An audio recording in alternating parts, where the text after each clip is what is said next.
Well, welcome viewers, Dr. JWAU, theologist.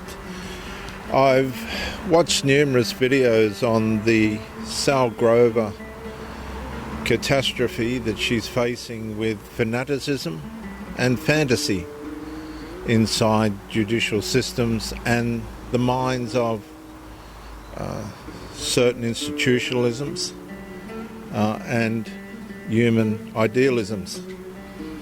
I want to present this as a psychological, theological investigation into what's happening here from a outside perspective.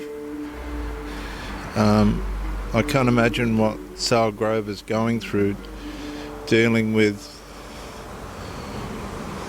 this extraordinary catastrophic situation.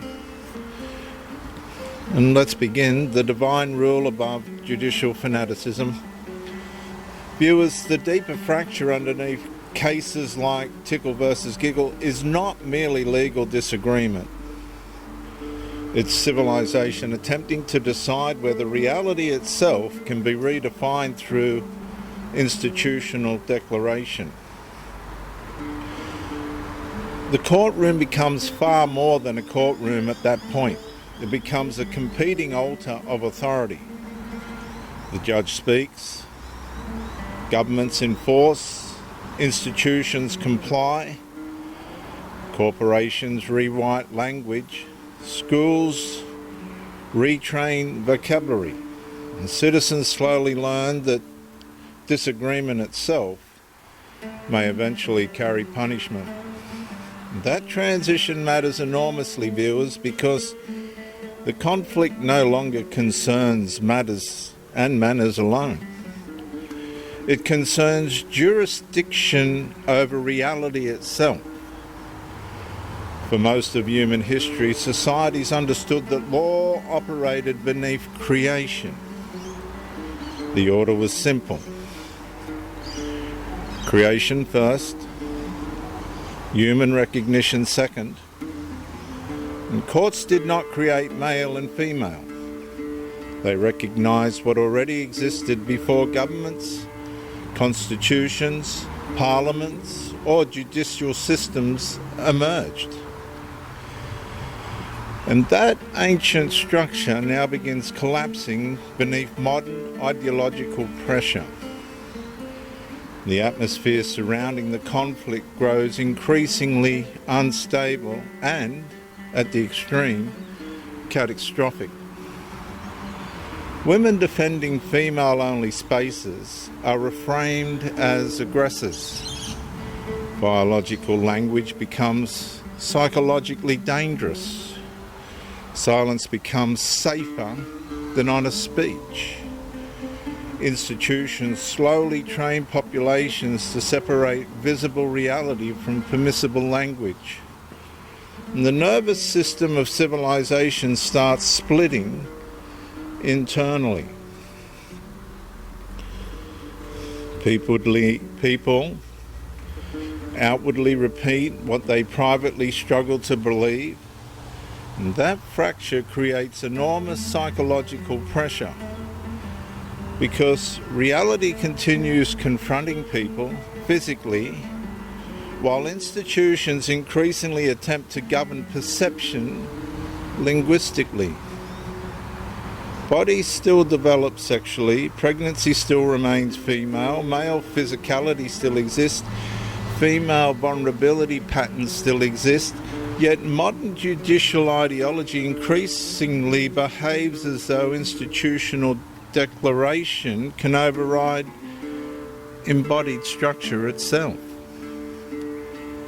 And viewers, that is where the pathology intensifies. The issue stops being compassion. It becomes metaphysical enforcement. A court may regulate behaviour, a court may allocate damages, a court may interpret statutes. But courts cannot ultimately govern ontology itself. They cannot recreate creation. And the biblical framework surrounding this conflict begins far earlier than modern law. Male and female, he created them, the book of Genesis, and that statement is not constructed as hatred. It's constructed as order, distinction, boundary, function, continuity. The Christian theological structure, more than that, the Judaistic Christian theological structure places sex differentiation inside creation itself rather than inside cultural negotiation, meaning humanity inherits reality. It does not manufacture it, as in the case of Tickle versus Giggle. And that distinction becomes civilization defining once institutions begin claiming authority over language, embodiment, identity, and protected categories simultaneously. Because once categories lose their stable definition, judicial power expands endlessly. Every disagreement becomes psychological harm. Every objection becomes hostility. Every boundary becomes discrimination. And the system slowly consumes its own limiting principles. And that creates a deeper danger beneath judicial fanaticism. Institutions begin behaving as though authority originates from themselves rather than from the reality they were originally designed to govern beneath, not above, beneath. And the result is social fragmentation. It may not look like it at first, but that's where it ends up. Ask the people of Rome. Linguistic instability, fear-conditioned conformity, and growing distrust between ordinary citizens and institutional power. And the divine rule above judicial fanaticism therefore becomes simple. Human courts possess delegated authority, not creator authority. They may enforce law externally, but they cannot finally redefine what humanity is internally, because creation precedes legislation. Embodiment precedes ideology. And divine order remains above institutional declaration, no matter how aggressively civilization attempts to reverse the hierarchy.